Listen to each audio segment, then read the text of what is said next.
ચકો અને ચક્કી. નમસ્કાર બાળ મિત્રો, કેમ છો? મજામાં છો ને? બાળ મિત્રો, આજે આપણે ચક્કી અને ચક્કાની એક સરસ મજાની વાર્તા જોવાના છે. એ વાર્તામાંથી આપણને શું શીખવા મળે છે એ આપણે વાર્તાના અંતમાં જોઈશું. તો ચાલો જોઈએ ચકો અને ચક્કી. એક ઝાડ ઉપર સરસ મજાનો માળો હતો, જેમાં એક ચક્કી રહેતી હતી અને એક ચક્કો રહેતો હતો. એક દિવસ ચક્કી લાવી ચોખાનો દાણો અને ચક્કો લાવ્યો દાળનો દાણો. ચક્કીએ તો ચૂલો સળગાવ્યો અને તેના પર તપેલી મૂકી અને તેમાં પાણી, ચોખા અને દાળના દાણા નાખી ખીચડી રાંધવા મૂકી. ચક્કીને તો પાણી ભરવા જવાનું હતું, તેથી ચક્કાને એ કહેતી ગઈ, જરા ખીચડીનું ધ્યાન રાખજો, દાજી ના જાય. ચક્કો કહે, એ ઠીક. ચક્કી તો પાણી ભરવા માટે ગઈ અને થોડી વારમાં તો ચક્કાભાઈને ભૂખ લાગી. તેથી એ તો વિચારવા લાગ્યા કે હવે ચક્કી રાણી જલ્દી આવે ને ખીચડી ખાઈએ. પણ ચક્કાભાઈથી તો વધારે રાહ ના જોવાઈ. એને થયું થોડી ખીચડી ખાઈ લઉં. અને પછી એ તો તપેલીમાંથી થોડી ખીચડી ડીશમાં કાઢી ખાવા માંડે છે. પણ પછી તો ચક્કારાણાને વધારે ભૂખ લાગી અને એ તો થોડી થોડી કરતાં બધી ખીચડી ખાઈ ગયા. ચક્કી માટે કશુંય ના રાખ્યું. ચક્કાભાઈને થયું હવે તો ચક્કી બેન મને વળશે. એટલે આ વાતની ચક્કીબેનને ખબર ના પડે એટલે ચક્કાભાઈ તો આંખે પાટા બાંધીને સૂઈ ગયા. થોડી વારમાં ત્યાં તો ચક્કીબેન પાણી ભરીને ઠુમક ઠુમક ઠુમક કરતા આવ્યા. આ બાજુ ચક્કાભાઈ તો બારણા અંદરથી વાસીને સૂતા હતા. ચક્કીબેન કહે, ચક્કરાણા બારણા ઊંઘાડો. ચક્કો તો કહે, મારી તો આંખો દુખે છે એટલે હું તો આંખે પાટા બાંધીને સૂતો છું. એવું કરો, તમે હાથ નાખીને સાકર ખોલી નાખો. આ સાંભળી ચક્કીબેન તો મૂંઝાયા અને બોલ્યા, પણ આ બેડું કોણ ઉતારશે? તો ચક્કો કહે, એવું કરો, તમે જાતે જ બેડું ઉતારી લો. ચક્કીબેને તો બિચારીએ ધીરે રહીને બેડું માથેથી ઉતાર્યું અને બારણામાં હાથ નાખીને સાંકળ ખોલી અને પાછું બેડું માથે મૂકીને ઠુમક ઠુમક ઠુમક ચાલતા ચાલતા પણિયારે જઈને ઘડો મૂક્યો અને ચક્કાભાઈને કહ્યું, ચાલો ચક્કરાણા, ખૂબ ભૂખ લાગી છે, જમવાનું પીરસું છું. ચક્કીબેન તો ચૂલા પાસે જાય છે અને ટપેલી ખોલીને જુએ છે તો ટપેલી ખાલી હતી. ચક્કીબેન તો બોલી ઉઠ્યા, હાય ખીચડી ક્યાં ગઈ? આપણી ખીચડી કોણ ખાઈ ગયું? ચક્કો કહે, મને શી ખબર, હું તો આંખે પાટા બાંધીને સૂતો હતો. આ રાજાનો કૂતરો આવ્યો હતો ને, એ ખાઈ ગયો હશે. ચક્કીબેનને તો ખૂબ ગુસ્સો આવ્યો અને ચક્કીબેન કહે, એમ શેનો ખાઈ જાય આપણી ખીચડી? હું તો રાજાજીને ફરિયાદ કરીશ. એમ કહી ચક્કીબેન તો ચાલ્યા રાજાજીના દરબારે ફરિયાદ કરવા. ચક્કીબેન તો ઉડતા ઉડતા રાજાના મહેલ તરફ જાય છે અને રાજાના દરબારે પહોંચીને ચક્કીબેને તો રાજાજીને ફરિયાદ કરી. રાજાજી, તમારો કાળિયો કૂતરો અમારી ખીચડી ખાઈ ગયો, એને સજા કરો રાજાજી. રાજાજી થોડો વિચાર કરે છે અને કહે છે, અહીં તો કાળિયા કૂતરાને સરસ ભોજન મળે છે, એ તારી ખીચડી કેમ ખાઈ? થોડો વિચાર કરી ચક્કી કહે, મને તો ચક્કાએ કીધું છે કે એ જ ખાઈ ગયો છે. સિપાહીઓને રાજાએ તો આદેશ કર્યો, બોલાવો એ કાળિયા કૂતરાને, ચક્કીબેનની ખીચડી કેવી રીતે ખાઈ ગયો? સિપાહીઓ તો કાળિયા કૂતરાને લેવા માટે જાય છે. રાજાના દરબારમાં કાળિયો કૂતરો તરત હાજર થયો અને પછી રાજાએ કાળિયા કૂતરાને પૂછ્યું, તે હે કાળિયા, તે આ ચક્કીબેનની ખીચડી ખાધી છે? કાળિયો કહે, મેં નથી ખાધી ચક્કીબેનની ખીચડી. ચક્કો બધી ખીચડી ખાઈ ગયો હશે અને મારું નામ લે છે. ગુસ્સાથી લાલચોળ થઈ રાજાજીએ ફરી આદેશ આપ્યો, સિપાહીઓ બોલાવો ચક્કાને. સિપાહીઓ તો ઝડપથી જઈને ચક્કાને લઈ આવે છે. ચક્કાભાઈ તો બીટા બીટા આવ્યા. ગુસ્સાથી લાલચોળ થયેલા રાજાજીએ મોટા અવાજે પૂછ્યું, કેમ ચક્કા, તે આ ચક્કીબેનની ખીચડી ખાધી છે? બીટા બીટા ચક્કો કહે. ના રાજાજી, મેં ખીચડી નથી ખાધી, આ કાળિયા કૂતરાએ જ ખાધી હશે. રાજાજી તો ખીજાયા અને બોલ્યા, સિપાહીઓ, આ બંનેના પેટ ચીરી નાખો, એટલે જેણે ખીચડી ખાધી હશે એના પેટમાંથી નીકળશે.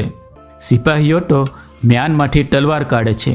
કાળિયો કૂતરો બોલ્યો, હા હા હા, ચીરો મારું પેટ, ખાધી હશે તો નીકળશે ને.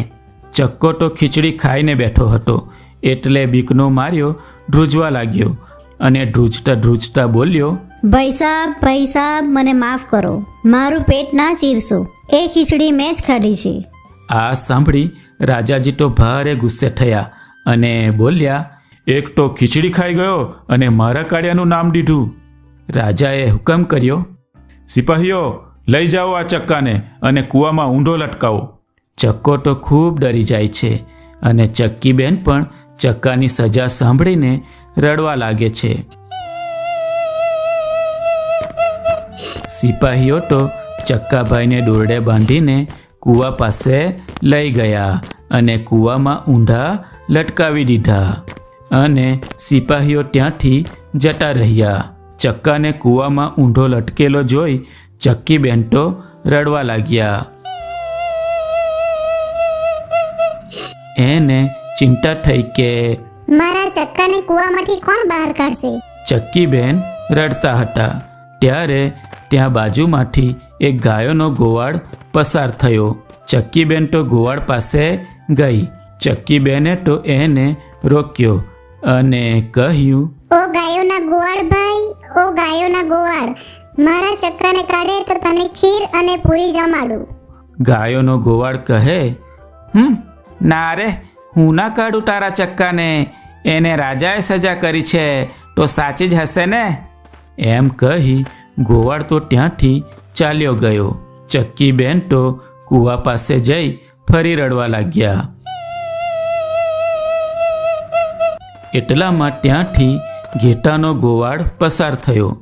ચક્કીબેને તો એને પણ રોક્યો અને કહ્યું, ઓ ઘેટાના ગોવાળ ભાઈ, ઓ ઘેટાના ગોવાળ, મારા ચક્કાને કૂવામાંથી કાઢે તો તને ખીર અને પૂરી જમાડું. ઘેટાનો ગોવાળ કહે, ના રે ના, હું ના કાઢું તારા ચક્કાને, એને તો રાજાએ સજા કરી છે તો સાચી જ હશે ને. એમ કહી ગોવાળ પણ ત્યાંથી ચાલ્યો ગયો. ચક્કીબેન તો ફરી પાછા રડવા લાગ્યા. ત્યારે થોડી વારમાં ત્યાં બકરાનો ગોવાળ પસાર થયો. ચક્કીબેને તો એને પણ રોક્યો અને કહ્યું, ઓ બકરાના ગોવાળ ભાઈ, બકરાના ગોવાળ, મારા ચક્કાને કાઢે તો તને ખીર અને પૂરી જમાડું. બકરાનો ગોવાળ કહે, ના રે ના, હું ના કાઢું તારા ચક્કાને, રાજાએ જ સજા કરી છે તો સાચી જ કરી હશે ને. ના ભાઈ ના. એમ કહી ગોવાળ પણ ત્યાંથી ચાલ્યો ગયો.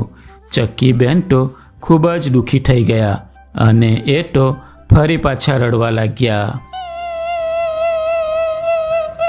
ત્યારે આ બધું ત્યાં ઝાડ પર બેઠી એક વાંદરી જોતી હતી.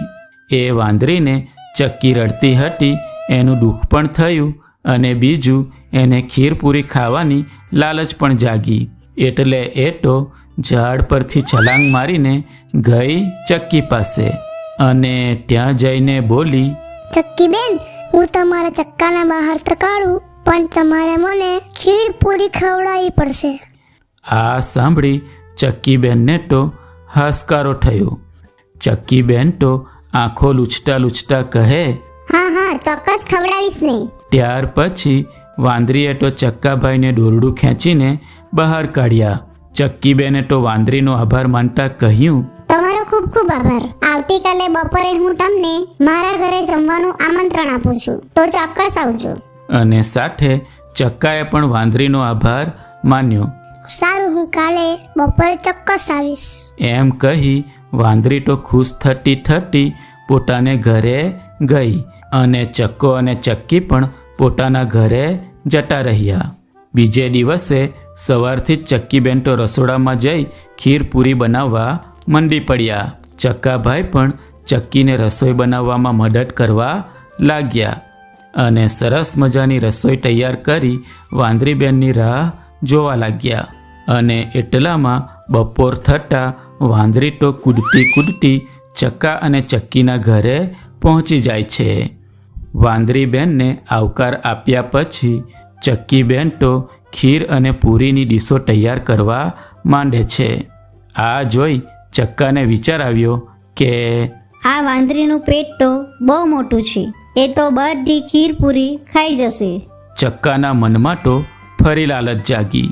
તેથી ચક્કો તો વાંદરીને ભગાડવા માટે છાનો માનો ચૂલા પાસે જઈ સોનાના પાટલાને છાનો માનો લાલ ચોળ ગરમ કરે છે અને પછી રસોડાના બહાર આવી પાટલો મૂકે છે અને કહે, વાંદરીબેન, આ સોનાના પાટલા પર બેસી જાઓ.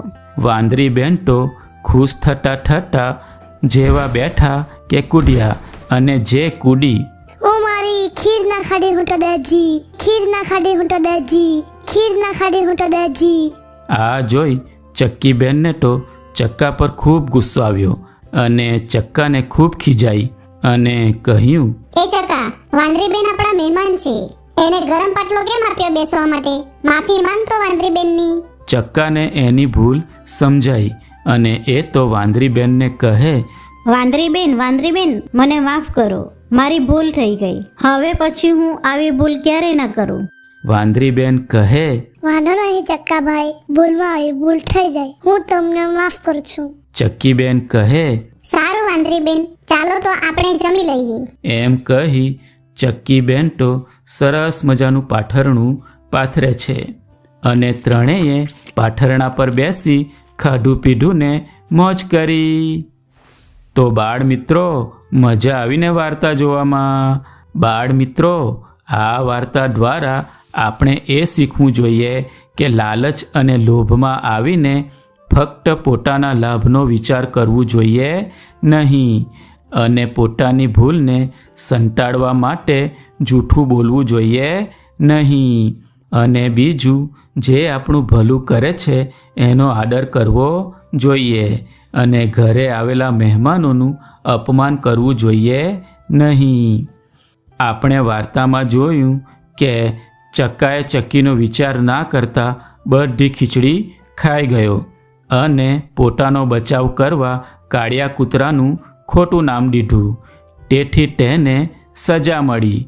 તેથી લોભમાં આવીને ફક્ત પોતાના લાભનો વિચાર કરવું જોઈએ નહીં અને પોતાની ભૂલને સંટાળવા માટે જૂઠું બોલવું જોઈએ નહીં. બીજું આપણે વાર્તામાં જોયું કે વાંદરીબેને ચક્કાનો જીવ બચાવ્યો હતો, છતાં એ જ્યારે મહેમાન બનીને આવે છે તો ચક્કો લોભમાં આવીને વાંદરીબેનને ગરમ પાટલા પર બેસાડી તેનું અપમાન કરે છે. તેથી તેને ચક્કી ખૂબ ખીજાય છે. તેથી બાળ મિત્રો, ઘરે આવેલા મહેમાનોનું અપમાન કરવું જોઈએ નહીં અને એમનો આદર સત્કાર કરવો જોઈએ. બરાબર? તો આવજો બાળ મિત્રો, ફરી મળીશું એક નવી વાર્તા સાથે. આવજો. સબસ્ક્રાઇબ કરો આપણી ચેનલ નાવડીને અને જુઓ સુંદર મજાની વાર્તાઓ.